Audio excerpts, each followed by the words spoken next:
Welcome to the G&JB show, episode 52. Jack Bowen, how are you, mate? I'm good, White Axe. How are you? Good, thanks, mate. The White Axe. Today we have Chris McCullen here. G'day, Macca.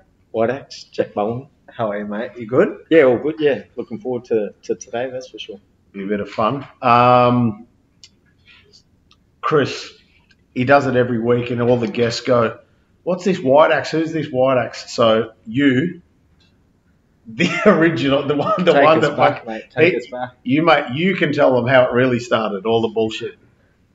I do find myself in this position a lot. I seem to say something that sticks. But the White Axe came from, I don't know, 15, 20 years ago, whatever.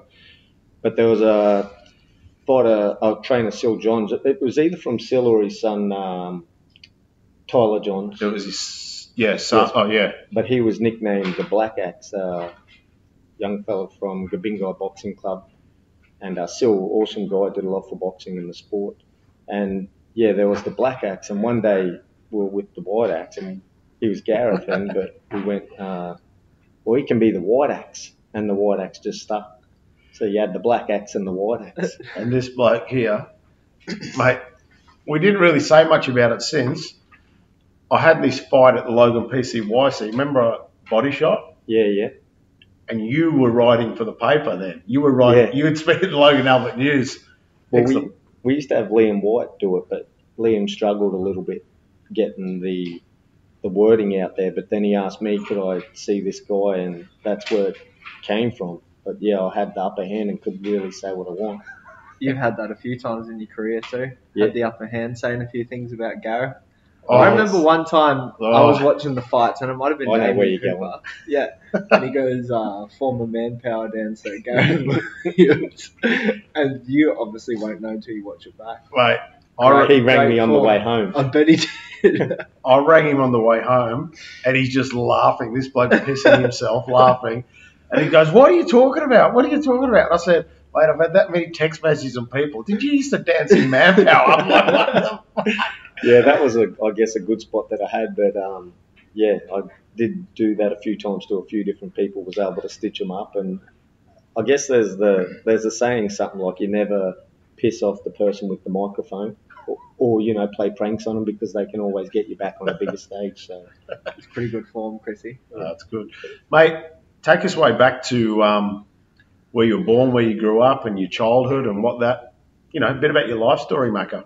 yeah, born and bred in Brisbane. Grew up in the great Woodridge, Logan area, and played rugby league for Logan Brothers most of my life. A little bit at Logan Scorpians as well, where we met. Played up as a young fella, running around, being silly, getting on the drink.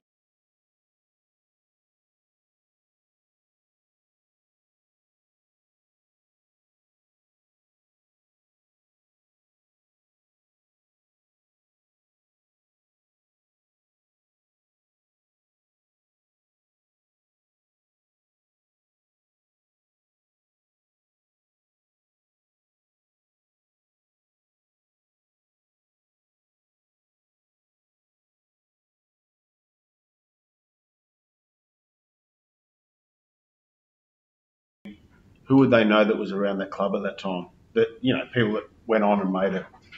Yeah, there was, like coming through as I was in the sort of opens grade, like it was only second grade football, like what they call park footy or pub footy or something, where you played in the opens, but it was good tough footy, sometimes a bit rough as well. But yeah, in the younger grades, there was Mark Tupy, Corey Parker, Cameron Smith.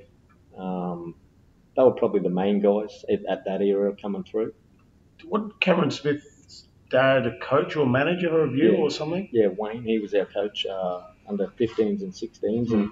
And I guess that's where we can see, he actually taught me a lot about, just your training aspect. He always trained us hard, but Cameron would always be this little kid that just followed his dad everywhere. So he'd do his own training, but then he'd just constantly run up and down the field when we trained, chip and chase, chasing balls, joining with us. He was just with his dad doing extra stuff all the time. So he had his own training, and then he'd come join us. And I remember his dad saying, it's the good players, the top. It's so true with boxing as well. It's the good players that struggle when they're older. It's the second and third tier down that are used to the hard work and they keep working hard, and hard work overtakes that talent all the time. And 99% of the time, that's true. And you go back and look at boxing and rugby league and see how many people were so talented, but they never made it. And then you've got those hard workers underneath, one spot under, two spots under, and they achieve so much more because they're used to hard work. And it's just so true, that saying. I think you can say that there was quite a few kids that boxed you, Jack, when you were young, and you just thought they were freaks, and yeah, where are they exactly? Yeah, 100%. I actually remember one of Chrissy's boys, one of the first like bigger in-house tournaments. Kenny Hamer came, and man, I remember it. But when you're like 14 and you get hit, it feels a lot harder than it does. But you know, I just kind of stayed at it, and Kenny went with his motocross and stuff. But yeah, fuck, early on it is hard, and you got to just stick at it. But so many times, like people, there's people that you fought as a kid that aren't around anymore. But some have kept going. Like Stevie Sparky fought. Steve Sparky's doing well now. But then on the other hand, talent like Honey Hooney, Isaiah Farr, you know, all those kids like. Well, you only got to go back to when we were at the PCYC, Woodridge PCYC, and look at the talent that was there. You know, the Kramer brothers, you know, Urea, Percy, Mike Percy, Troy Percy. There's just tons of it that didn't go on and do anything in the pro ranks, but certainly had the ability. It's funny how we were probably the last ones there, and we're still kept on. Yeah, we kept on, and actually Urea's back in the game now. Yeah, Urea's doing well too. Yeah. Coram and Cameron. Yeah, they're doing good too. Cameron, Coram, he was a pest, but he's doing well now, which is really good to see. They have ability, those kids too. So talented. Yeah, they're just. You look at the. You go back to that hard work, not the hard work, but at least now. They maybe missed a little bit that they could have done because they were so talented, but maybe didn't work the hardest. Coram just loved to chat. He's just a laughable guy. He'd just turn up on sparring nights and you'd beat us up and then go. You'd try and move away from him on the bag because he just loved to chat, and you knew you were going to get in trouble off Liam, that he was going to start yelling at you. But the good part is at least they've realised that now, and they're putting that hard work into other people in their business, which is really good to see. So, mate, after what was your schooling like? I know Mabel Park, you went high. Yeah, Mabel What were you like? Were you like I am now, not real good at it. But I went to grade 12, so I think because sometimes my head tells me that I've got to do things and I've got to do it for whatever reason, but I probably should have left at grade 10 and got an apprenticeship or done something, you know, like that, because I only went to grade 12 because I was supposed to go to grade 12, and I don't use any of that today. You know, nothing that I do today was because I went to grade 12. But yeah, I was no genius. I did all those subjects that I could, and so I didn't have to do much theory work, and really just went there because I had to go there. But just play touch and sport and stuff. Yeah, well, we got a lot of benefits if we played in the footy team, so that was always good. That was probably the main thing I went for, sport, yeah. Mate, throughout your footy, junior footy, I suppose into the senior footy, all the footy, do you still keep in touch with many of the guys? And do you have any like guys that you really looked up to that you're still in touch with, like mentors, I suppose, old coaches, managers, anything like that? Yeah, well, I still see Red Dog, Wade Glass. He's one of our good friends. I grew up with him from a really young age and played at Logan Brothers together. And I think probably don't really see anyone else beside that. But I think influences. I'd probably go back to I don't drink alcohol. I haven't done for 22 years or something, maybe more. But that influence came from one of our coaches, Brian Hegarty. Obviously, I was a big fan of Chocs growing up as well, and he was probably the first influence I liked. I loved that he didn't touch alcohol. And then, I was just a big fan, so I liked that. And then Brian Hegarty, our football coach, everywhere we went out and we played up on the drink and get up to stupid things, and you go out and you do the most stupidest things you could. But Brian Hegarty used to always come along, and he never touched alcohol. The biggest, darkest, scariest looking dude you're going to get, but he was just a gentle giant, and he's such a kind soul. I just admired what he did, and as I got older and I started to just think I'd want to be like him more, and I only just saw him recently, and I told him that story, but he's probably the main one that, along with what Choc did as well, he never touched it, but I just more wanted to be like Brian Hegarty, so I didn't. Yeah, one day I said I was going to stop alcohol. And obviously, when you go out, we did it for years and years. You play up, you hungover, you have a bad night or whatever. That's it. I'm never drinking. But everyone says that. But one day I went, I'm not drinking again, and that was maybe 23 years ago. And I haven't had anything ever since. And I don't miss it, and I don't care about it. Well, I remember the last time we had a drink. It was, so you met me, you called me, Red Dog was Mars there maybe? Yeah, maybe Chowie. Chowie, yeah. Called us in at the Chatswood where Argery's meets are. Yeah, yeah. Well, there was a pub, I think it's still there. there. Yeah, it's still there. There was a pub there, and we were What's it sat like there. now? And Chrissy goes, well, boys, it's the last time I'm having a drink. I'm having a baby. And we're like, what? And obviously, Raylene was expecting Maddie at the time, and you were, and then honestly, legit, that was the last time he's had a drink. Yeah, because how many people would say that too? Mm. You boys would have thought, oh. Yeah. And that's the hardest part for the first 6 months or so, where everyone, now it's just normal for me, but everyone's like, no, he'll come out and drink, and every now and then I'd go out, but I'd sneak home. Yeah, it was one for sneaking home even when you were drinking, though. yeah, and then they just get used to it, and then they don't worry about hassling you too much. But yeah, that was the last time. And I remember I had in the bar downstairs loads of alcohol that I'd been given over the years or whatever, and everyone just drank a lot. And you stabbed Red Dog with the garden fork, no, with the barbecue fork. The barbecue fork, yeah. So what happened? We were just being silly buggers downstairs. So I put the barbecue fork in my hand, stuck out there. Oh, it was being a dickhead. Hey, Red Dog, high five. Boom, and he's just gone high five, and I had the fork stuck out of my hand. He's gone crack. He's gone, what the fuck? He was the target most of the time, the dog. Oh, mate. Good times, though. Yeah. So, mate, obviously footy, we met at Logan Scorpions, obviously. What made you actually want to go to the Scorpions? Because you were real happy at Brothers, weren't you? At Logan Brothers. I think at that time we had an under-21s comp, and that year I was playing okay footy, and I got in their BRL there was a player of the year for the whole comp, and I got runner-up in that. Actually lost it to a guy who was over the age group. He admitted that later on, but he got me by a couple of points. So he ended up admitting that he was actually had a fake ID and got him in under the 21s limit. But name and shaming. Sean Desmond. Sean Desmond, who came? You know him, yeah. Who came later on, didn't he? Good guy, yeah, so right, yeah. He'd admitted later on that he was a bit over the limit, but over the age group. 38. Yeah, we were us on that team having a few extras in there, but that's all good. That's part of it. Did they win the comp too? No, they didn't win the comp. I don't think. Maybe they did. I can't remember. We didn't win that comp that year. Yeah. And I remember just thinking I might have a crack at going to see if I could play in there. Which I think that year I started the first few games, maybe trials. I can't remember if it was a fixture or whatnot in the first grade, just based on my training. And then I dislocated my shoulder, and then I was crap from there on. I couldn't tackle, and that's the way it was. And then, had to have a shoulder recon. Yeah. Were you working at that stage too, Chrissy? What'd you do when you first come out of school?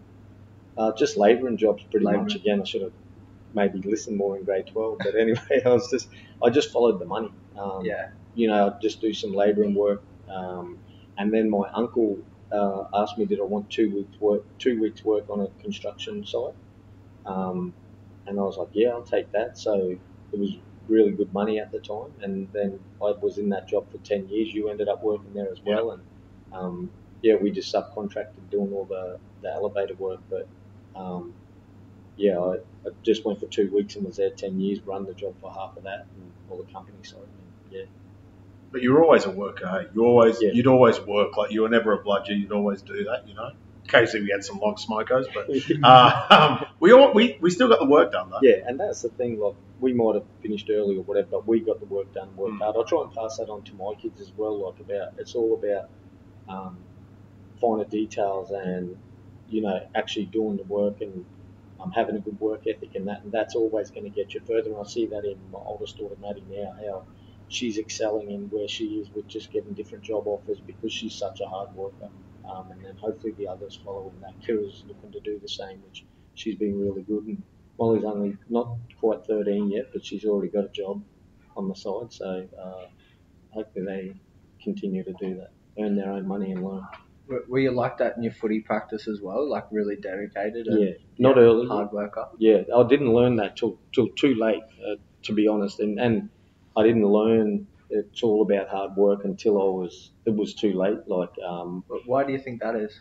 I was, to make a difference or to do something, you've got to break the rhythm. You can't just do your 3 days a week or your 2 days training, and you've got to be dedicated. Where I was more dedicated to going out with my mates, partying, playing up, and then go play a bit of footy on the weekend. And even when we played the reserve grade team, we didn't really care about the footy. We loved playing the game. We lost most games though, but it was all about what we did after it, how we went, where we went out or whatever. But as I got older, I started to realise that if I started to overtake people, and I was never the better player in the team or anything like that. I was hovering around there, might win a few awards or whatever. As a junior, you would have been the standout, I would have thought.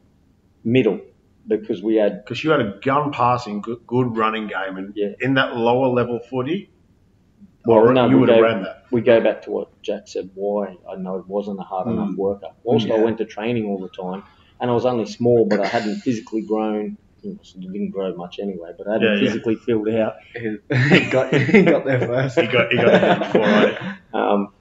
And it wasn't until later on that I worked out hard work. And when I started working hard, I overtook people at a lower level, But all of a sudden, I'd go from maybe winning maybe best forward or best back or most improved to maybe then best and fairest or whatever. And I was able to score long tries or set long games up, play the whole game, do little things like that. But I learnt that as I got older, and that was too late. I should have learnt that at 13 or 14, but I learnt that at 19 and 20. And then I learnt the next level again when I went to boxing, and I learnt that you've got to do even more again. And now, I wish I knew now what I know now, back then, because not that rugby league would have been different, but anything could be different. That it's just hard work. And I think even if we look at today, a lot of people look for easy ways or different things they can do, different techniques, different trainers, different views. But you go back, it's the same thing. It's hard work. If you work harder than everyone, it's that old saying, the harder I work, the luckier I get. It's so true. The more confident you get. If you shortcut in anything you do, whether it be your family life, schooling, boxing training, then you're going to not be as confident. Whereas I got to a stage where I trained so hard, I believed I trained harder than everyone, and I was confident when I went in. But that wasn't till the last, 6 fights or as I got older and I worked that out.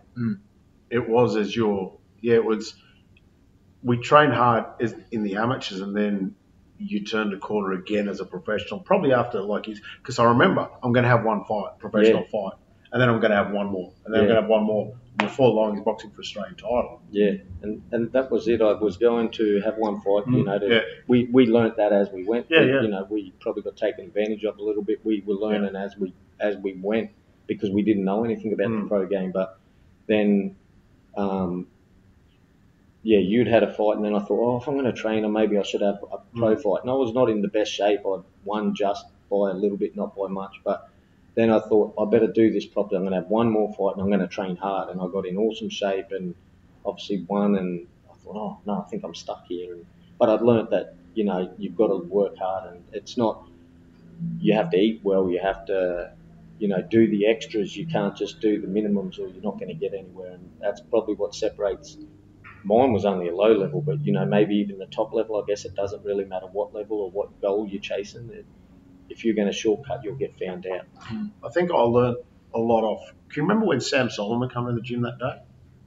And me and Uria did a couple of gyms. Me and Uria did a couple.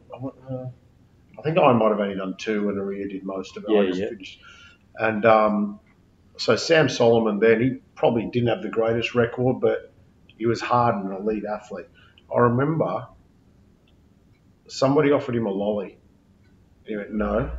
I've got to eat at 10:30 or whatever the time was. He had the times and his schedule. He had his food in his bag. And he was he went on to become IBF world champion, but that's probably why, because of his discipline. And at the time, his record was probably even, I'd say, because he didn't have a great record early, did he? No, and then you can go back to what we said earlier about the hard work. He wasn't the most talented. He had a lot of flaws in his technique, but he worked hard, and that's what won him that title. And that's where hard work will overtake those talented people who skip and miss things and don't maybe put in 100%. And you get people like Sam Solomon who win. Jeff Horn's another great one. Jeff, exactly. You look at Jeff and you would think, oh, he's not a world champion level fighter, but he's a hard worker, he's dedicated, and he reached heights that I reckon 99% of people wouldn't thought he would have done. But I rate that moment, Jeff over Manny, as, well, in my time, Australia's biggest sporting moment, because that was not supposed to happen. No, I remember sitting there going, he's going to win this fight. Like, we were together. Remember we spoke about this? Yeah, it's like it just got. We didn't think Jeff was going to have much of a chance, but as the fight went on, we're like, I think he's going to win this fight. Oh, Jeff's won this fight. Yeah. Like, it's crazy, but that's hard work. It's not talent, because Jeff's not the most talented fighter that we've seen. If you look at natural talents, there's a ton more than Jeff, but hard work, maybe no one better than Jeff Horn. Did you have a few extra shirts that day too? They were sponsored. Oh, were they? He was the first one. I think it was Trent Broadhurst, actually. I can't remember who it was first, but major sponsor. Or was it me, maybe? I think it was you. Actually, I think it was my guy I was helping out. His trainer advised me that there was heaps of boxes of Paul Pacquiao shirts. That was left out the shirts, and we were allowed. He actually said we were allowed to help ourselves. So you did. I think that's a true story, but we did. Close enough. They make millions. They don't care. They'll One or be two right shirts with it. missing. Yeah. 10, maybe. Bag full each. Oh, I mate. think I've still got mine, so I think in the bottom of the drawer. So you had a shoulder reconstruction, you said. Did you end up playing after that? Yeah, I had two. So first one I was only maybe 18 or 19, and that was horrendous. That procedure. And I remember saying so I went back the next year, and I remember saying if I ever do the other one, dislocate it, because I dislocated that about 15 times, but in the public process, maybe about the sixth time after that, I'd gone into the public process to get a recon done, and it got to about 15 before it had been done. And then I remember saying if I ever did this other one, I would never play footy again because it was so bad. And I think it was the first game next year I dislocated it, and I was like, I'll just keep playing. But then I went to Logan after that, and was it that Logan I first did? I forget. But I remember the game I did it first at Logan, and then through that year, I thought I'll finish the year, and I was in a private system then to get it done. But I thought I'll just finish the year, but I'd got to about 15 dislocations as well after that for that year, and then. We're just popping it back in while you're playing. That one was good, yeah. The left one would go back in. I couldn't play much longer. There was a few times I played after, but I was hopeless. Like I couldn't tackle or anything like that. And but the right one that sometimes would stay up for long periods, and that's why I didn't want it if I did the left one because of how bad that was. But sometimes I had to go to hospital for that to have it put back in, and maybe 4 or 5 times out of that, which was pretty. Or have the ambulance come to put it back in, but. Then after that, I got them back to being pretty good, and I went back and did a fair bit of work because I was hopeless. I just was not good in some parts of footy, so I'd gone back to where I loved it, Logan Brothers, and played with all my mates and worked hard on trying to fix a few things that I was playing. I started to really enjoy footy. We won a couple of grand finals, and then I thought, okay, well I'm now playing better footy, I might go back to Logan and have another crack at Queensland Cup. But in the process of that, we'd gone and started doing some boxing training. I went, right, I'm going to get seriously fit. I'm going to go do that, and I'm going to give this a crack. But I just fell in love with boxing, of learning, I guess. I just fell in love with the learning. I found sometimes in footy where I was, sometimes the coach would say, can you run the backs and run through some stuff? But I wanted to learn still. And then when I went to boxing for the first time, even though it was only a really low-level gym, I was learning again, and I just fell in love with it. So I only lasted maybe 2 games or something, which I felt like I was doing okay. But I just I didn't have the love for footy anymore, and I just went back to boxing. Or went to boxing. Similar story, but you won't even know this, but it's funny. So the Woodridge PC or the Logan PCYC, there was always bits in the paper about the kids, the Kramers, the kids coming up, right? And there was another gym. Right. Visions, right? Well, I said on the paper, we both decided we're going to both go boxing, right? He wouldn't go to Logan PCYC because he thought they were because he knew they were good because they were in the paper all the time. He went to are they even around anymore? He went to the shitty club. I don't think they're around. Yeah. No, he went to the shitty club. Like, I went to the good one, and I had no idea because I hadn't read it in the paper, but he had, so he knew about it. But he didn't want to get shamed out with all the good guys. Yeah. So I had no idea. He's going, "You sparring yet?" Fuck, I'd been there 2 weeks, and I was like, "I'm only just punching the pads, you know." He dead set had his first fight before I'd started sparring, I think. Or Yeah, I'd had a couple before you'd had a spar. but that's where tell us how it started, Macca. You learn lessons, and even in the way I am today is identical to that. I hate the limelight or being in the middle of something that I don't know. I'm uncomfortable with it. So if it's in this zone, I'm comfortable, and I'll be the larrikin and be loud and muck around. But if it's all these people that I don't know, I'll wait at the back, and I don't want to be seen. And that was that sort of scenario where these guys were all big name fighters. You know, they'd been in the local paper and all this, and yet I wanted to go to a backyard gym where no one really knew about them or cared about them. I can just sort of sneak in under the radar, and I'm not the limelight on new guys coming in, and that's still the way I am today. But so I went to Visions with a guy named Ray Whiteside, a good old bugger, and is he still around? I'm not sure. I think he might. I don't know. I can't say that. I'm not too sure. I haven't heard from him for years, but I learned. That's where I learned my main lessons, because after my, I think it was my first day I was there, or my second day, I forget. He threw me in for sparring. He said, "Oh, you can have a spar," and I was like, "Oh yeah, it must be normal, you know." I just didn't know. No mouth guard, no headgear, concrete ring, concrete ground. As you do. And because I was from football, I was used to being rough or whatever. So I went okay with another guy that wasn't from football, and he was a bit bigger than me, but we're about the same sort of level. And I'd gone okay with him in sparring, had no idea. But then the coach said, "Oh, you might be able to fight soon," and I was like, "Oh, it must be normal." And anyway, that was because you don't know, do you? No, you have no idea. Yeah, you don't know. And then I think originally he had said in 3 weeks. Thankfully, I didn't do it. I had something on, but he was trying to get me to fight in 3 weeks. So I then sparred Tyrone Tongia, who was the Australian silver medalist at the time, and he punched the living crap out of me like there's no tomorrow. I remember going home, but I just kept going back into the spar because I thought that's what you did. It's just a fight. But I remember having eggs all over my head and a little nick on my eye because there's no headgears.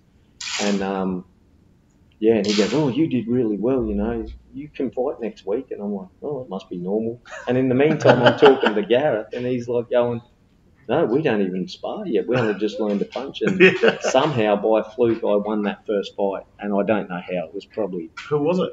I forget his name, but he was a giant, big, tall lefty at like 70 kilo. And he was from Burleigh Boxing Gym. Can you remember we saw this other skinny little bloke, and you were like, "Why can't I fight him?" Or was that your next fight? But turns out it was Ryan Langham. Oh, I don't remember. I remember. Maybe it was your second fight. Did you lose your second one? Yeah, and that was when when I had my first, I think. No, I think you were still at, you still hadn't gone up, but I was with your gym there. Yeah. Oh, yeah. Yeah, that's where I learned, that I'm probably at the wrong spot, because I then went to the second fight, which was promoted by our gym. Yeah, that is where I had my first fight. Oh, was that one? Yeah. And the coach, I was off sick all week, so I didn't train, and I had a vomiting bug or something. And he rang me up and said, "Oh, can you fight this weekend?" And I was like, "Oh, well, I hadn't been training, but, is that normal?" He goes, yeah, you'll be right. So me and Clack, one of our workmates, Michael Clack, we were working at the uni somewhere over there. So I went, "Oh, well, I'll just go swimming today." That was the day before, and maybe that'll help me get a bit fitter, because I don't, you don't know. You don't, yeah. And anyway, so I said to the coach, "Well, I haven't trained, maybe just be careful, I don't know, don't throw me in with anyone crazy." And he threw me in with some young guy who was 5-0, and I thought, that doesn't sound right. I'm only a novice who's got no idea, and this guy's some young up-and-comer. And he beat the crap out of me. And then I had your coach at the time, Liam, giving me more advice and helping me out the back than my own coach.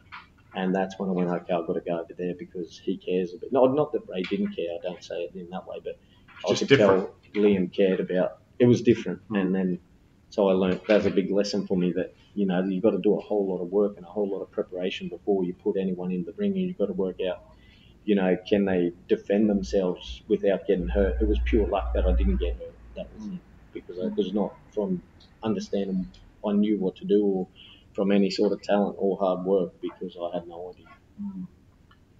I think being from a rugby background, you would have been a bit more resilient, a bit tougher too. They probably could have pushed you along a bit quicker. Where some kids, you come in and you hold them off for a year or two before they even have a spark. Yeah. Well, that was normal, and where you're just going, Chuck. Yeah, it was normal. And we'd get into fights on the footy field, or like I said earlier, running around the streets of Woodridge. You get into fights all the time. It was just normal, and so it was quite normal for me to get into a fight and maybe win or lose or get beat up or whatever. Yeah. So it didn't worry me. I didn't mind the rough and tough sort of stuff. So that probably, I'd say that's all that got me through, because it was not from having any sort of clue. Mate, we've mentioned Liam a couple of times. This podcast about you, and I know how much he had an influence on my life. Give us a few Liam White stories, or how much the person he was sort of helped you in your life as well. Yeah, well, he was a genuine man, and we could go over on the weekends and do extra stuff, or he always would answer the phone. He'd always do things for you, but he became a friend, like a real friendship, which is now really normal. Yeah. But back then, I don't think it was normal. But he was a real friend to us and father figure, and he taught us hard work, because we weren't a gym full of what I would say natural talent for pinpoint stuff. You didn't really learn about where your knuckles got to land, or where your elbows got to sit, or things like that. But it was pure, you worked harder than everyone else, and that's what won us a lot of fights in our gym, was just purely being fitter and stronger. And again, it's all about lessons learned, and don't do what you did at Visions, do most of the stuff you did with Liam. Liam was a great influence of that, not only to me, but yourself, and the Kramers and Urea and Kurram Cameron, Nick Morris, the Percys, Trent Broadus, the list goes on, Corey Farr.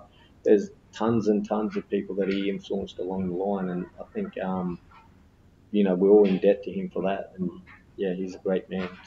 He used to have some dummy spits. That was probably the best part of him, but he loved the dummy spit, the old fella. But yeah, he was a hard worker, and when we go running on the weekends with him, he'd run too. This old man running up the street, up the hill, dragging his two dogs, hardly understand what he's saying, but he went out and he did the hard work with you, and that's the good lesson about it.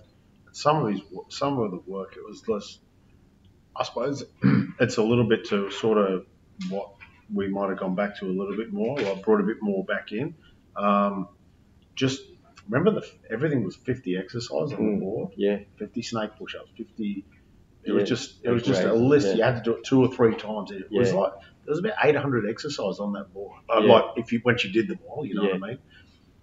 Yeah, it was old school training, but one thing that we all had there, we could throw to the last bell. Yeah, whether we were good or not, it doesn't matter. We were fit enough to throw to the last bell. And I've tried to keep that throughout. I've tried not to steer off that. Obviously, when I started coaching and I worked out that there's a whole lot more to this, I had to learn the finer points quite quickly.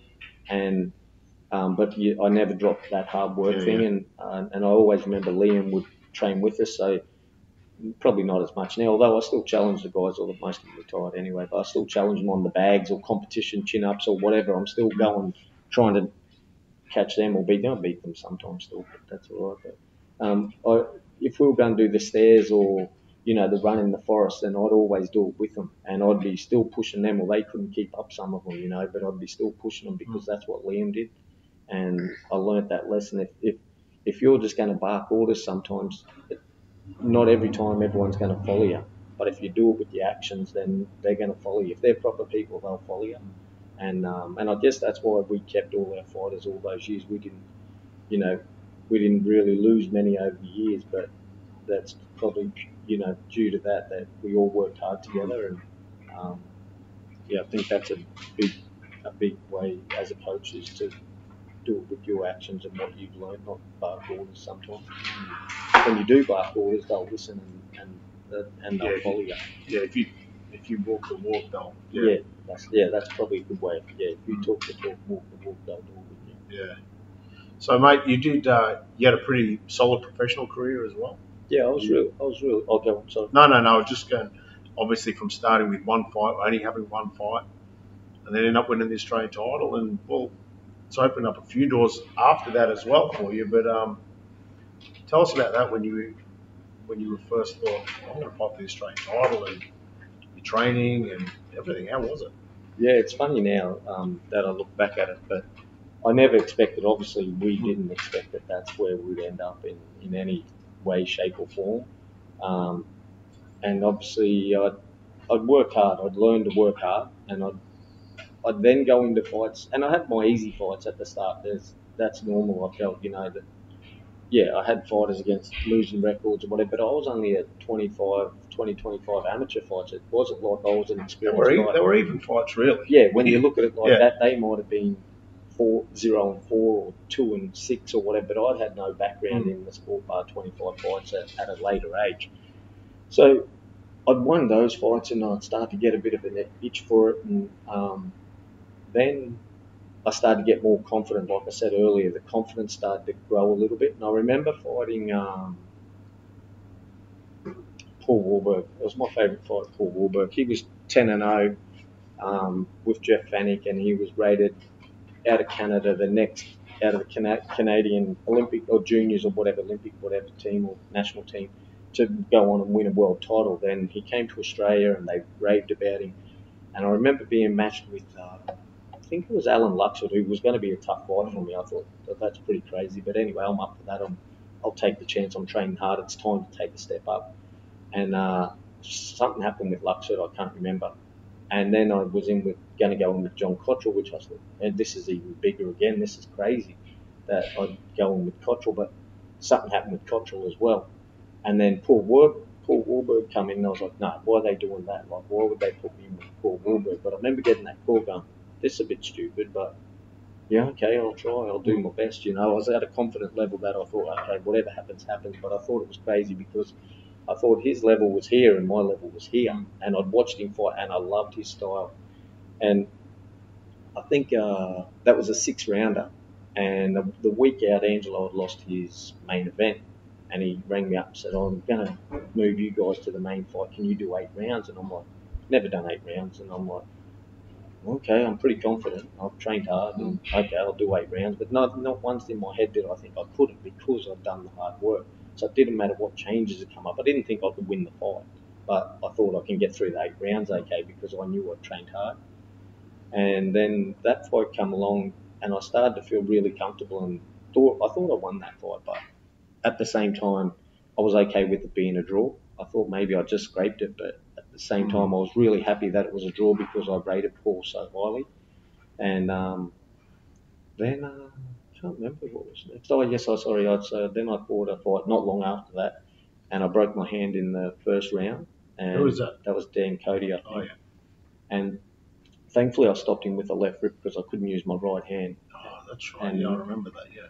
Then the next fight, I was matched with Brad Hemming for the Queensland title.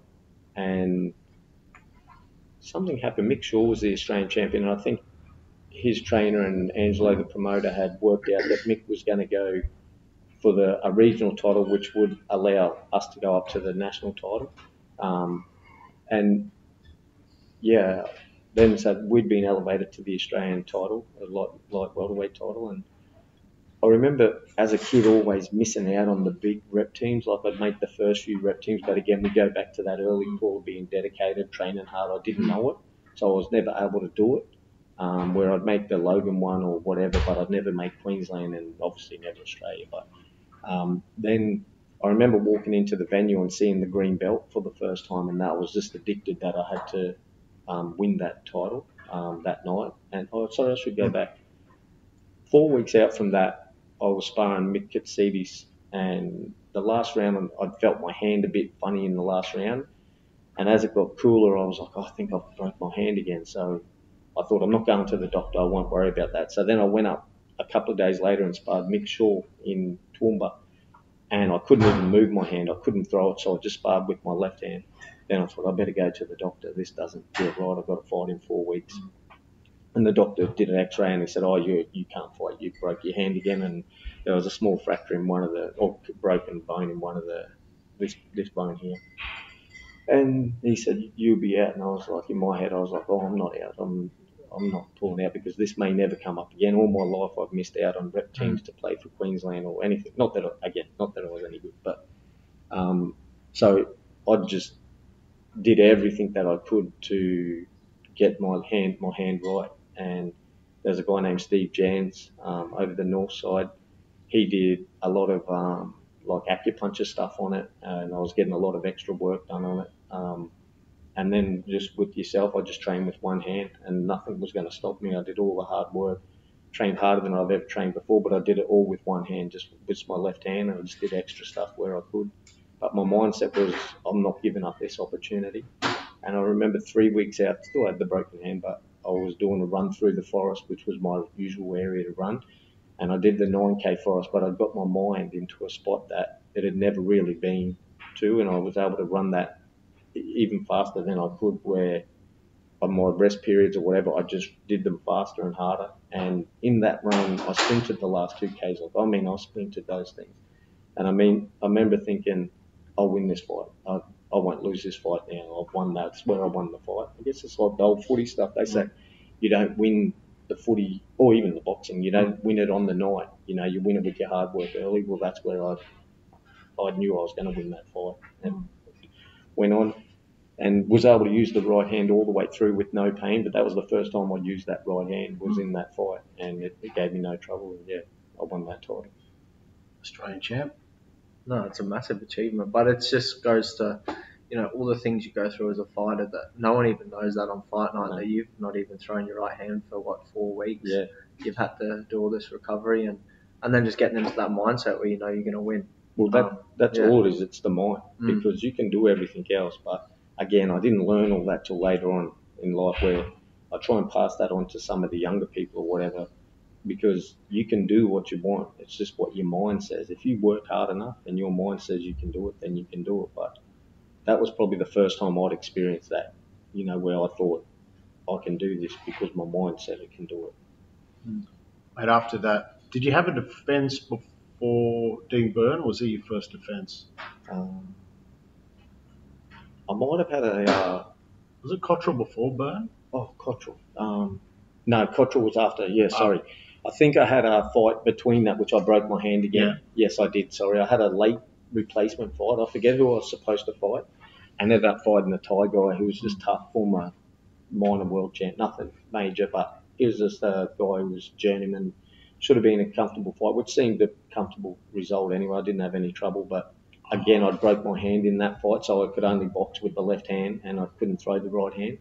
I think that was only a 6-rounder, so I was lucky to be able to. I did that in the first or second round as well. That was a TV show, wasn't it? Yeah, it's Fox, yeah.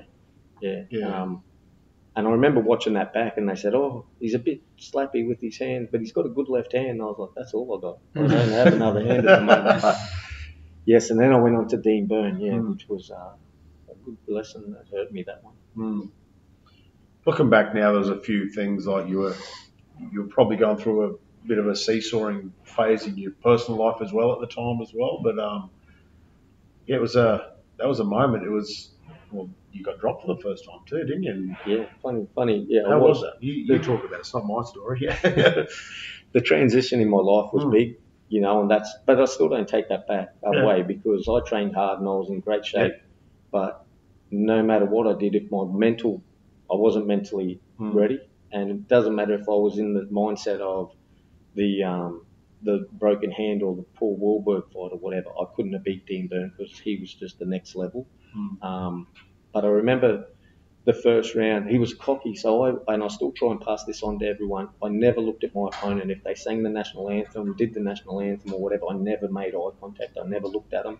I had no care for what they were doing, because my mind was, I've got to do what I've got to do. So I just did my thing and stayed with the team in the corner, walked back and forth a bit, just get my mind ready.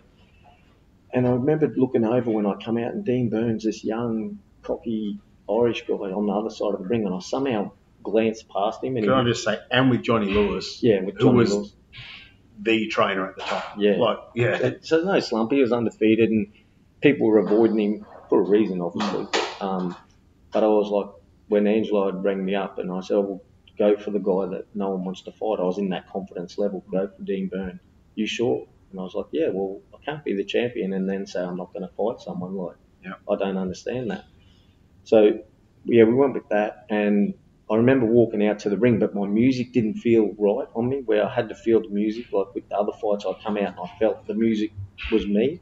But that one, I just felt like, it's really weird. It's such a weird feeling, but you might know what I mean. Exactly what you're talking about. It's such a hard thing to explain to the other to people who don't understand it. But I couldn't feel the music when I went out, so I didn't feel. I felt like I was an ant in a big area. Whereas when we went out at the Mansfield, I was in the mood. You know, I was in the zone, and the crowd were on top of me, but I couldn't get that feeling. And then when I got up in the ring, I looked over, and this guy's death staring me, Dean Byrne. You know. He got me early when I didn't take my eyes off him. That whole national anthem, we death stared each other for the whole time, bouncing up and down like we were ready to kill each other. He was just a better killer. But that wasn't your go. You got taken out of your comfort zone. He took me out of my comfort zone. Yeah, again, lessons learned. But he'd won that battle, and then I went out there ready to go. And I think I've seen that fight once back, which I didn't ever want to watch it again. But I remember watching it like 6 months later, and it put me in the same mood that it was then, which wasn't a good mood. But he hit me. Well, I didn't know. I just was on the ground, and I thought I must have fell over. And then I stood up, and one of my legs gave way, and I'm like, he must have knocked me down. And yeah, he did knock me down, but he gave me the best battering I've ever had in my life. You did recover though and carry on. But, yeah, somehow I got through the 10 rounds, but I remember thinking at the end of the first, maybe the third, something in the third rings a bell that I was like, I don't know how I stayed on my feet because he hit me with some absolute bombs. But I remember you guys, in the corner saying, come on, or Marcus, you want to win this fight. And I'm like, well, sort of, but this is hurting, But it's like now I can see it when I look back at fighters in the corner and I know the feeling, we don't want to quit because we don't quit. But when we say, do you want to win this? Well, it's just not my night. And anything I do isn't working and this is damn hurting. But I can now see that on other fighters. But at the time, there's no way I would have quit. If someone would have stopped the fight, I would have been really upset. Glad maybe on the inside, but on the outside, I would have been upset. But I can see that visually now so easy when I'm on that, now because I went through it. Yeah, because you've been through that. Yeah, I think that's right. Like some moments in training pop up or whatever you're doing, whether it's Jack or whether it's anybody, come be young kids in the gym, and you just, without saying anything, you just know their feelings at the time. Yeah, and that's experience as well. That's a good trainer too. A good trainer always knows the feeling that the fighter's feeling, whether it be the look in the eyes, the body language, something they say. Good trainer, they take that on board as well, and that's part of the training. It's not just your physical stuff that you do; it's the emotional part as well. Yeah, I think both of you have a good radar of that, and there's no egos with you guys when you're coaching. It's not about you; it's about the fighter and the athlete. Where I think that's probably why you guys have done so well as coaches as well. Yeah, I agree. Definitely with me, I'd rather stay at the back. It's all about the boys or the girls or whatever. It's the girls now. Yeah, sometimes I've got to do a few things here and there, but I'd rather not be the limelight. Mate, who's the? I want to talk a bit about Trent Broadhurst. We both started training with him. He was boxing before us. He was like 11 when we started or something. Maybe. And obviously Liam was his coach when we were boxing. And Liam moved back to England. You took Trent over. You had a few ups and downs with him. He can talk about that in his own podcast. But what an ability. And he probably never achieved what we may have thought he might have got. Would you agree? Yeah, definitely. I mean, he fought for a world title against, pound for pound, one of the kings, Dimitri Bivol. So it's no slouch. But I think he could have done a whole lot more. Yeah. And if I go back and look at Trent, when Trent was in the gym, Trent worked hard. Like, he busted his butt and he worked hard. He'd vomit, he'd bust his bum. But again, we go back to what we said earlier. The one who skips that training session or skips this or whatever, they get found out. And that's probably what let Trent down. Every now and then he would miss a session or he'd have something on or whatever. But it doesn't matter. That's what lets you down in the long run. And that's what makes you second guess what's in your head. I was really lucky. I thank Trent as well for the experiences he gave me, because we travelled the world based on his talents and his hard work. But could have he achieved a little bit more? I think, yeah, he didn't touch the surface of what he could have done. He knows that too. He knows, which he was going to try and have a comeback, which I told him I wasn't comfortable with. Yeah. Thankfully, he got injured. Well, I shouldn't say thankfully. Yeah. It worked out that way. I didn't want him to fight, and he knew that. But at the same time, I still wanted to support him because I've been with him for so long, and so I was happy to do that. Sort of happy, but in the long run, I'm glad that fate played its part, and he couldn't take part because I don't think he was in the mental state to do so. But talent is definitely the most probably naturally talented guys I've ever seen. And I remember as a young guy, well, not a young guy, definitely not young, but in boxing, the Choc Mundine was my favourite sportsman in rugby league through to boxing. So much so, some of my mates would call me his nickname Choc, or Choco back then it was. And I still see someone like, hey, Choco, and I'm like, you can't sort of say that now. Like, I know him now. Like, you can't do that. But I'm his coach. Yeah, because that's just how much I adored him as an athlete. I loved everything he did. And my favourite fighters were always watching Trent and Choc fight. And because I just rated Trent so high as a young guy, he could do everything. And he was in some deep moments in his boxing career. He took on some big things which he wasn't really happy with. I remember one fight, he was only like 15 years old, and I'd put him in a senior fight, but I knew that he could do it, and I'd fought the guy myself. And so I thought, okay, I know how Trent goes with me. Trent can beat this guy. And I remember telling Trent, and he cracked the shits, why are you doing that stupid? Like, but I knew how good he was. And anyway, he won the fight and nearly stopped the guy. And who was that? Ben Gaunt. Oh, Ben Gaunt, yeah, from Kabingo. Yeah, awesome. Real real good guy too, Ben Gaunt. But that Trent was on fire that night. And then I remember another one, and this was one of the toughest dudes I'd seen, was a guy named Stephen Heermeyer, New Zealand guy. And Trent was I think Trent was 15, and they'd done a New Zealand versus Australia fight night up in Maryborough, I think.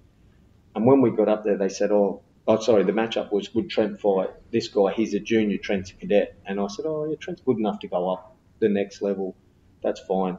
And somehow they left all the blue books on the table, and I quickly found Stephen Heermeyer's and flicked through it to see what his record and everything was. And I see New Zealand senior champion. So I'm like, what the hell?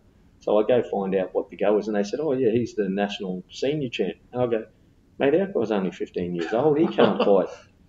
He can't fight the senior champ. I thought he was. I was told he's a cadet. He's 18. And they said, oh, we never said that. And so I said, well, he can't fight. That's not right. And they said, oh, he's come all this way. And I said, okay, well, yeah, we'll look at it. And then Stephen Heermeyer come out to the ring, and I crapped myself on the outside of the ring. He was a scary dude. Trent just looks at me, the most fear I've ever seen in a man or kid. Or a kid. And he's like, you should be fighting him. And I'm like, I'm not fighting him. And Trent won, but that's how talented Trent was. Yeah.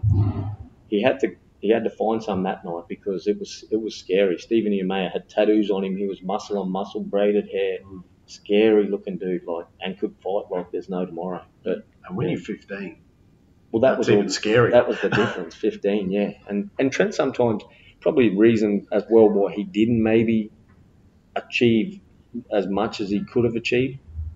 He beat himself up, and I remember again he was not old enough.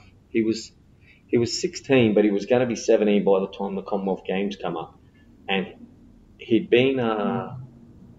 I pulled him out of the Commonwealth Games trials. That's right. I pulled him out of the Commonwealth Games trials because he hadn't turned up to training.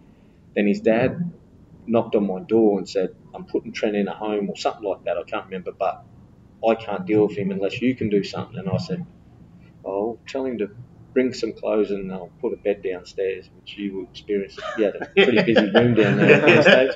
But so Trent rocked up, and I can tell Trent what he's like straight away, and I could tell he'd been playing up, doing the wrong thing because his face just says it all. Doesn't matter what age, it still says it today. But I busted him in the gym that day. I'd smashed him in the gym, and he begged me to put him back into the trials, which at 16 to go in with grown men is a pretty big thing. But he'd only had 3 weeks to get ready for. I don't think it was Gosden. There was another, maybe Trent, maybe from Alan Nicholson's gym. Trent someone. Tough dude, like quite a tough guy, could box. And he was from another state originally. So we only had 3 weeks to get ready for that. Trent did really well, and he'd only just scraped through and won that. Blonde hair, maybe. Yeah, from South Australia, no, was he? Yeah, maybe. And he moved Aaron? up with... No? I can't remember. Yeah.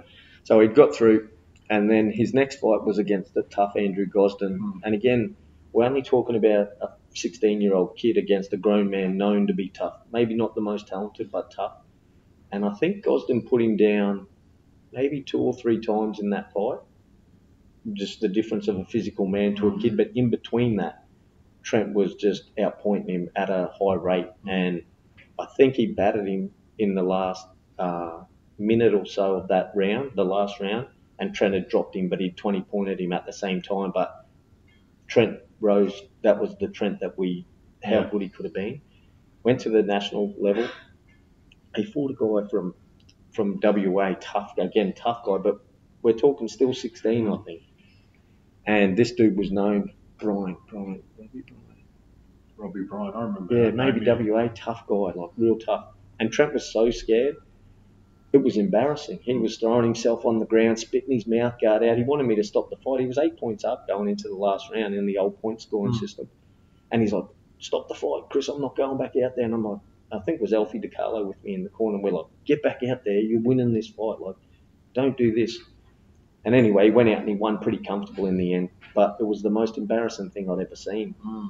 His next fight was against one of the best that I've ever seen in Jed O'Mahony. Probably up with, I would probably nearly say one of the best amateurs that I've seen from Australia. Not one of, if not the best. I just rate him so high. And Jed O'Mahony only just scraped by. Trent boxed the fight of his life that time. I think Jed beat him by 2 points, but he had to come home to beat him because Trent was just so switched on.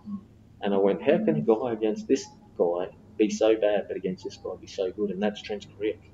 Was sometimes he just beat himself up. Just ups and downs all the time. Yeah, in his head, as you said before. Yeah, just in his head. And that happened in the Bibble fight as well. Like, although he blames me, but that's Trent.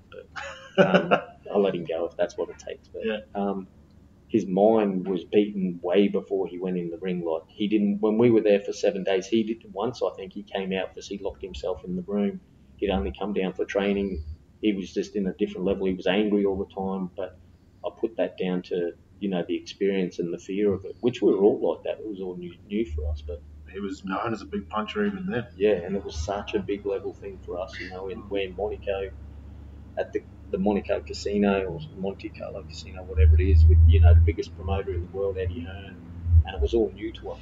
Derek Chisora was on your undercard. Yeah, had to use Derek Chisora's gloves, spare gloves, because when we did the glove test, the rules meeting and that. The rules meeting, we checked the gloves, and Biville's gloves, I was like, these gloves are smaller than our gloves. Like, why are these gloves smaller?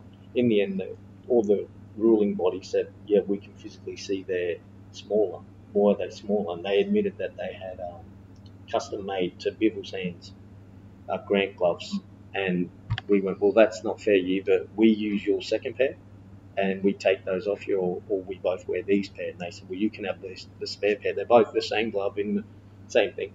But when we put them on in the back, I couldn't even get my hand in them with no wraps on. So we had no chance of getting Trent's hands in them. We had to use Trent had to use Derek Chisora's spare pair. And on that stage, there's so many dirty tricks played. Oh, it's so tricky. It's a massive eye-opener, isn't it? But it's good now that we've been through it. But we had to experience all that and learn as we went, because we're small fish in a big pond over there. I still rate Trent and Damien Hooper sparring sessions when I was young. I used to watch them spar, and that's the best sparring I've ever watched. Yeah, I remember having the whole gym just watching them two go. Even when amateur, I think Hooper might have still been amateur when I first watched them too. Yeah, it was unreal. Even their fights were like just on the edge. Not much happened because they were both so sharp. And I think Trent beat him in the first one by a couple of points, and Hooper got him in the second one. But that's their whole career. Yeah, they're both super talented guys. Maybe a little bit let down in other ways. In hindsight now, would you have would he have achieved more of as an amateur if you'd held him back a few more years, get for another Olympiad? How do you think would have gone? Would he got through, or do you think turning professional was the best thing for him? It just depends who was there. I mean, you still had Jed there. I think he went on to stay there the next time. And then Fletch was there as Fletch, actually, the one after that was probably one of the best fights I'd seen. Trent and Fletcher in the final in Samoa. I think Samoa, yeah. And that was for the Olympic spot, and Fletcher got him by 1 point, I think. But it was an absolute battle. But yeah, then he would have had to stay. He still had all those guys there, and it depended what Trent turned up. But again, he was only 19 against Fletcher and 16 against Jed, which is unbelievable for a guy to be able to do that. And I don't know. I still think he did really well in the pro ranks. Oh yeah, he achieved a lot. And at the end of the day, he's now bought a house where he got paid quite well. Can't buy a house, but I guess he's put a deposit down and got a mortgage and that, which that fight in Monaco helped him do that. And maybe a couple of fights after that paid him pretty well, to an extent, small level compared to what we're talking about on some stages. But I think he's achieved a lot in that case. So.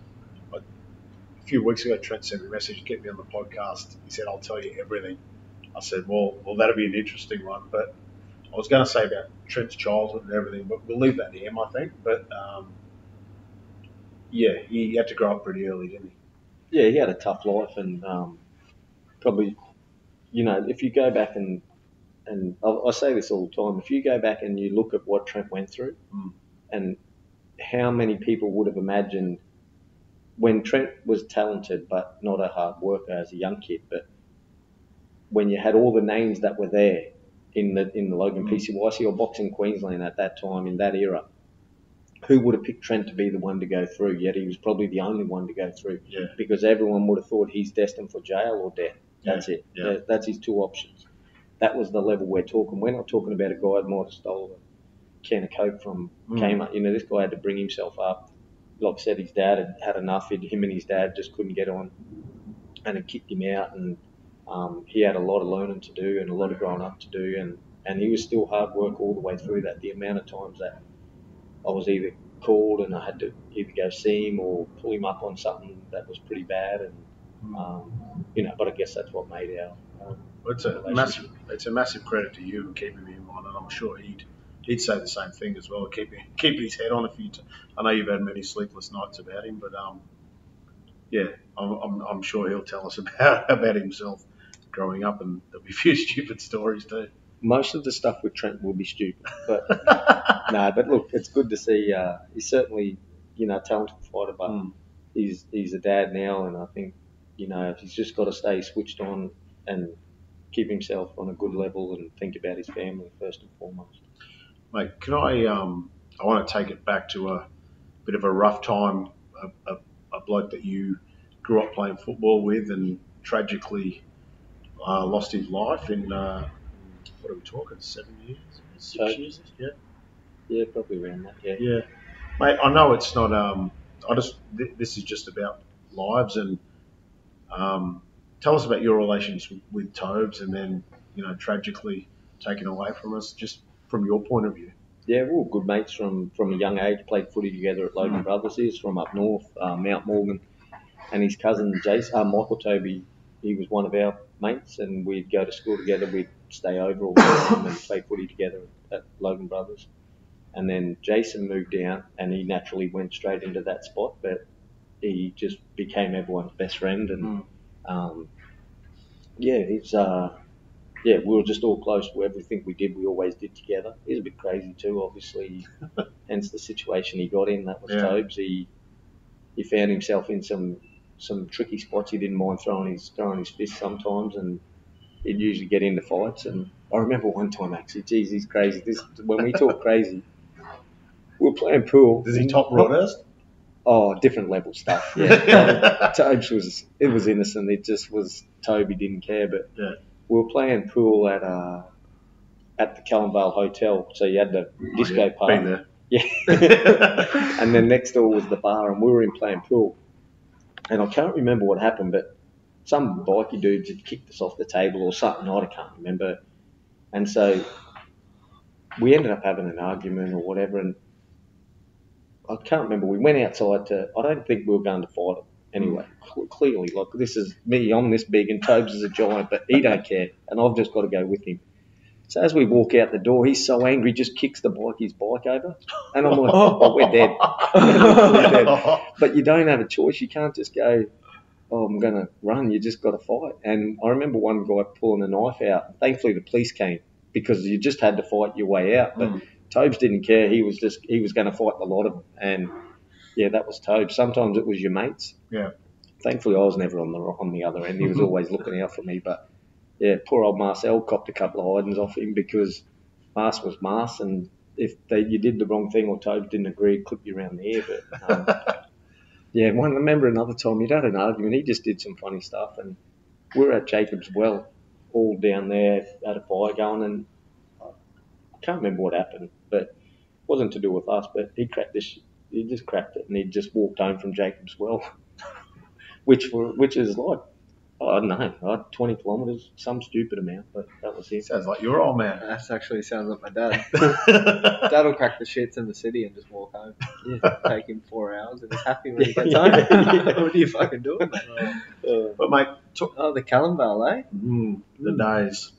What about the like, what was he like as a footballer? Yeah, good player, real good footballer. Again, we don't know hard work at this stage. So talented, copybook defender and copybook holder, but we don't know hard work. If we knew hard work, who knows what he could have done. We didn't know weight. He could have gone on, you reckon? Definitely. We didn't know strength work. We just played footy and got on the drink and partied and played up. Yeah. But the good part was we were playing under 18s. At this stage, we went to Logan Scorpions because Logan Brothers, they didn't have they weren't having a 18s team or something, whatever it was. So we went down to Logan Scorpions, and the team was sort of struggling, the senior team, but they came down and took our player, Jason Toby, and put him into the first grade team, and that was our favourite thing. We didn't care. We just loved to go watch him play in the centres for the first grade team at 18, and here's all of us just on drink in the stands just to watch our mate. And to us, that was our biggest achievement, was just having our mate,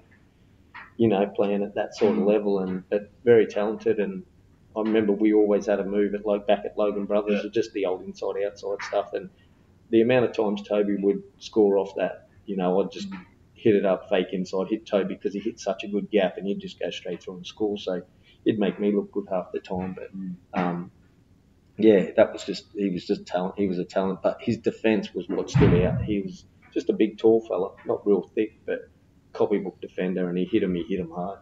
Yeah. And then so later, like we said, 6-7 years ago maybe, he got in a bit of trouble and lost his life.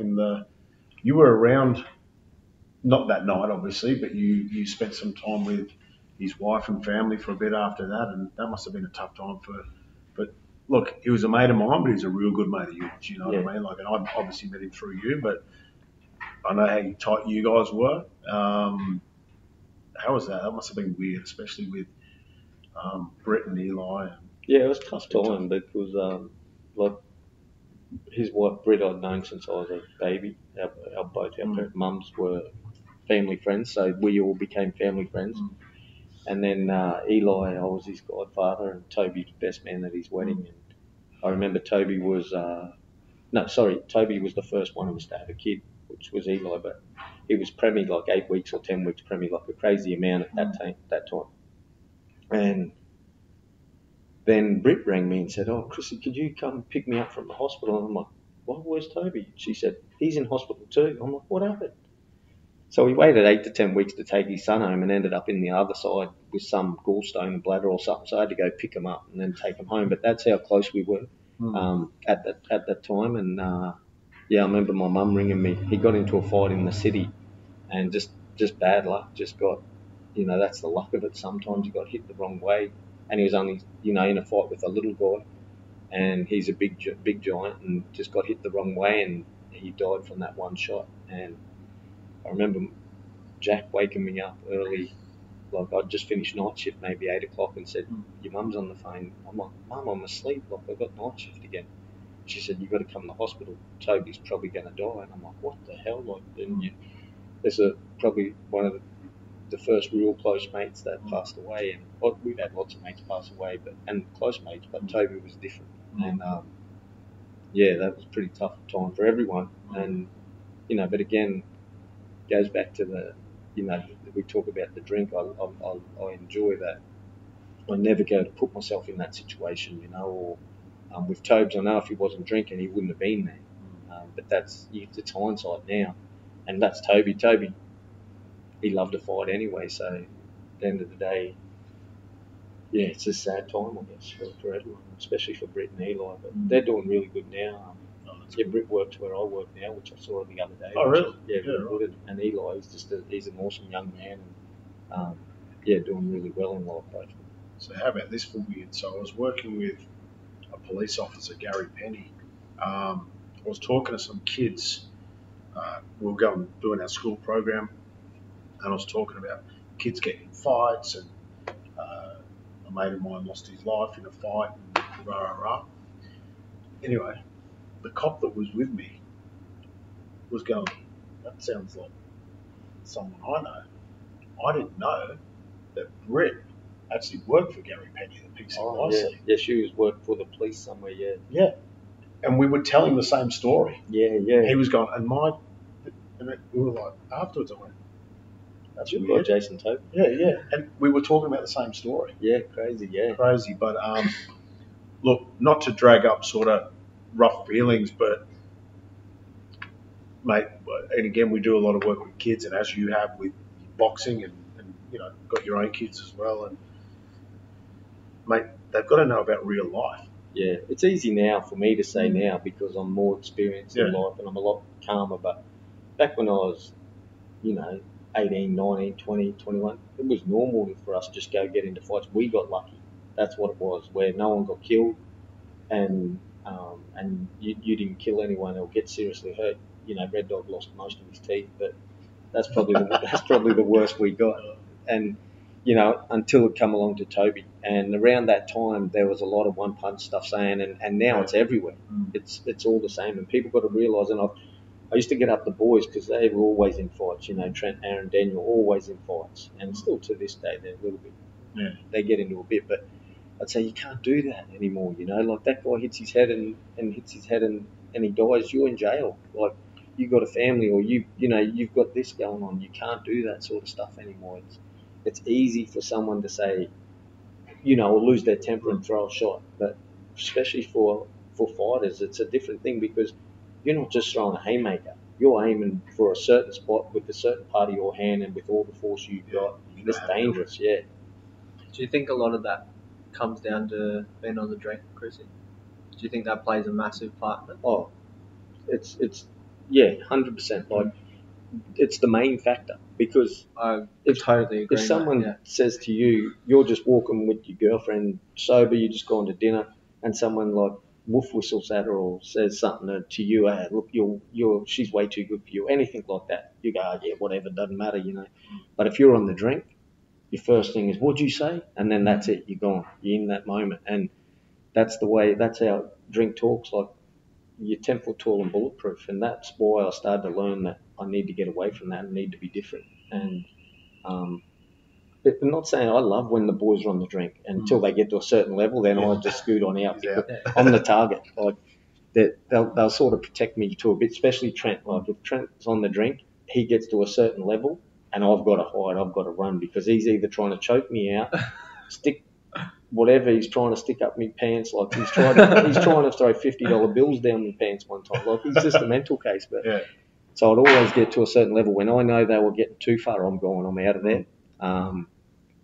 But I love it. I could sit there and watch them on the drink. I love when my mates are on the drink, and having fun and partying. But I know it's just that it gets to a certain level and then you go overboard. And I guess as for us playing footy, if you're taught, we're wrong as a country because we talk about what do you call it, where you drink too much. Binge. Yeah, binge drink. Like we're binge drinkers, like we just go hard, get on the shots and we go drink and do stupid things. But if we're taught as young kids, 16, 17, 18, whenever you start drinking at home, just have a couple of drinks, that's fine, you know, you don't have to do this or that. Then we would probably go be completely different, but we don't. We drink as hard as we can. Look at us at footy. The amount of stupid things we did, like crazy. But that was what we did. You drank as hard as you can, and you did the funniest thing was the stupidest things you could do. You know, sometimes it caused injury, but that was never major. When you were talking about a fight with the bikies at the Callanvale with Tobes, I was thinking about, remember the golf day? You're Johnny Hillians. Me and you were going to take on fucking 15 blokes. Yeah, but you don't care. That's the drink. You know, usually you go, I'm not in this situation, but well, we did. Yeah, we did. Yeah, I don't know how well we went, but we had to go. Well, I had a dislocated shoulder and I think maybe a cut lip. But again, it's stupid. But why would you do that? You know, if you're not on the drink, you just wouldn't worry about it. We wouldn't have been in that situation if we hadn't been on the drink, and we definitely wouldn't have stayed and gone, yep, let's go. You go. What are we going to do? I go, oh, we're just going to have to fight them. But there's like 10 guys running at us. You know, it's just ridiculous to even think that. If we're on the drink, we wouldn't have been in that situation.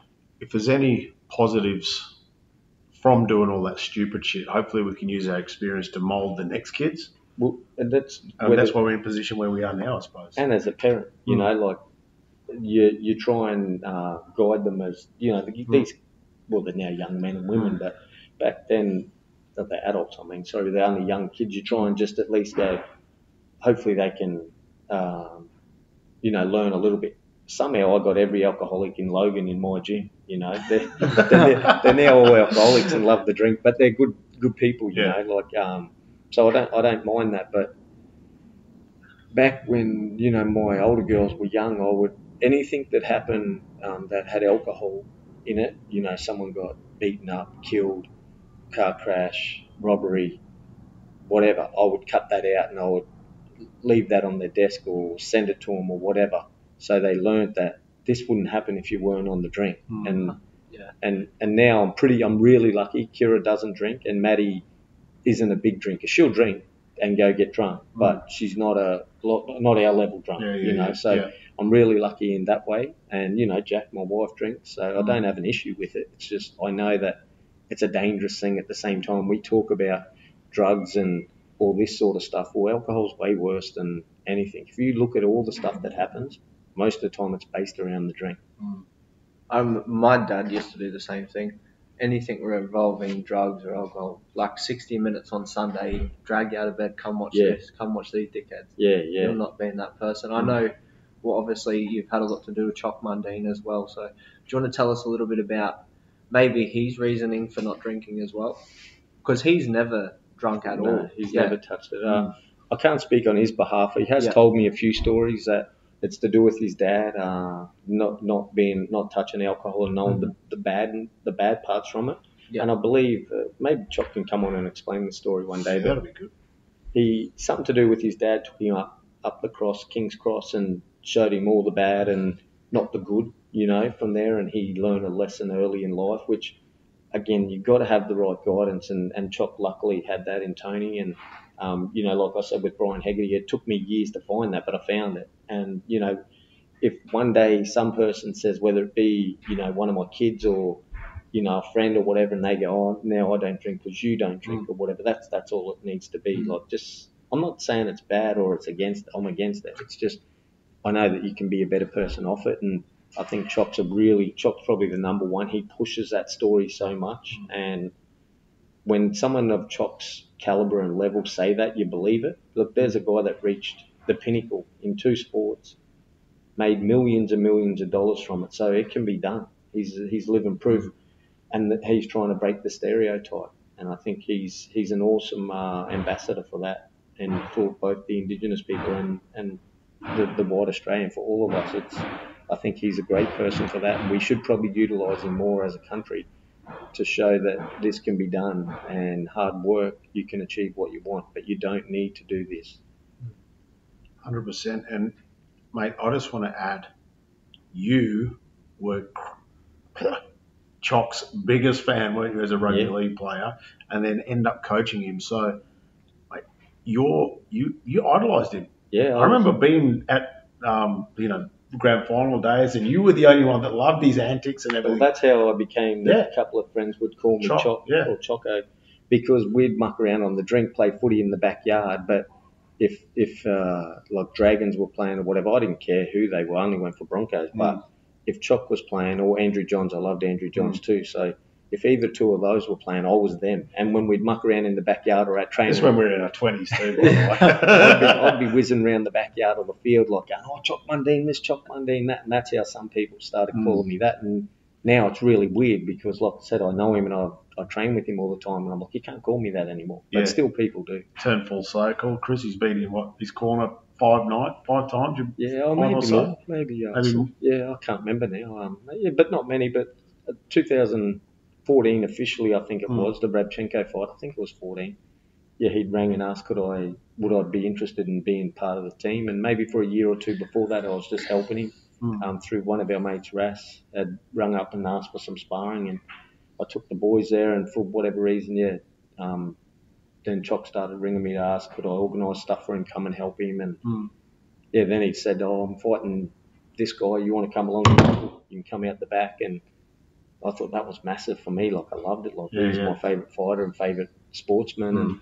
And to be able to even talk to him and, now live that life where I'll get to watch what he does and then, get to room with him and, go away, travel. Be a mate. Yeah, and be there when he needs. And I learned so much from that. And, just was really lucky. And, I loved what I've got to learn.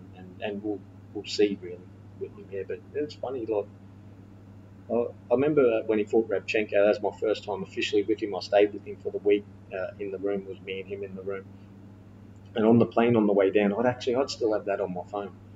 And I remember writing some dot points and sending it to myself. So if I ever had to remember it, I had it to remember. But the one thing I wrote was Mummy's Boy. If there's anyone that's more of a mummy's boy than Choc Mundine, I don't know where they are. There's not. Without his mum, that guy wouldn't even be able to live. And the bloke would have been in his 30s then. 40s probably. Like his mum does everything for him. She's the most beautiful person in Mundine. Yeah. But there's no one that relies on their mum more than he does. Oh, so you're in second, Jack. Oh, you second? Oh, you won't beat him. Second. I'm telling you, you will not beat him. That guy, he drags his mum around to cooking the food so he can eat at every place. In San Antonio in America, like, she come there, did everything for him. Yeah, she does everything for him. But she does that for all the grandkids, like for everyone. She's an awesome person, and that family's lucky to have her there because she's, unreal. And even watching that family, I love watching what they do, like, and the way Choc handles that situation with his dad and with his mum. Like, they're just awesome people.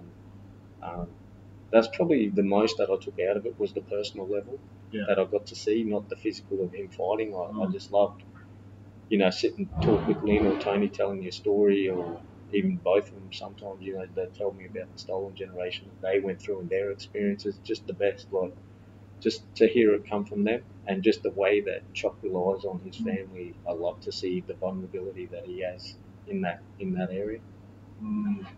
I remember you telling me about, I don't know what fight it was, but you went back to the room and all you wanted to do, like, his chocolate was his celebration, wasn't it? You know what I mean? I know the fight. Yeah, all right. Well, you go about it there. How was that celebration? And who was that? It was Tommy Brown. And we were staying, what's the casino there in Sydney? Star Casino. Yeah. So we were staying upstairs there, me and him were in the room. And he had a reporter come around, or a journo dude following for the time we were there in the fight. And he'd done well in the fight. And then we went back to the room, or on the way back to the room, and he's like, he's got nothing on him. There's no phone then to put your card on. He's like, Chris, I need this. I need to get this. Have you got money on you? And I was like, yeah. And he goes, can you get me the Kit Kat? And he always has a Kit Kat, and he calls them Itza, but it's his V soft drink thing, the energy drink. And that's his celebration. So when we get back to the room, he's eating the chocolate, and and we're just sort of very mellow, like there's a couple of boys. Troy was there. So there was a couple of us sitting in the room, and Choc's just sitting on the lounge casually, as still in his fight gear, eating his chocolate and drinking his drink. And the journo's like, is this celebration? Is this it? And he goes, yeah, bro, I just want me chocolate and me drink. That's it. But that's chocolate. But again, that comes back to he's not a drinker, you know, and he just that's his life. He's all about his family and tight people around him, I suppose. Like he has some people around him that you know, lifelong friends to him and family that he's really, really tight with, and they're his people. And but again, that's awesome to see. You know, one of his boys, Lindsay, I remember he picked me up for that trip. Actually, he picked me up, and I was like, "Oh, is this your car?" And he's like, "Oh, the champ bought me this car." You know, it was just I don't know what it was. It wasn't a Lamborghini, but it was just a, you know, nothing flash. And but he was so appreciated that, you know, Choc had done that, and that's Choc with his close people like that. He always helps them out, and they appreciate each other, which is awesome to see as well with those boys. Excellent. Anything, Jacko? No, mate. No, I'm all questioned out. But it's been a pleasure listening to you, Chrissy. Yeah. It really has, mate. Thanks for having me. And I appreciate your time. Thanks, Macca. Yeah, thank you. Thanks You're for old having me. bastard. I've just got to get this in. Yeah, we're born the same year, 75. 75. That's all that matters. How old are you? This bloke is older than me. Goodbye.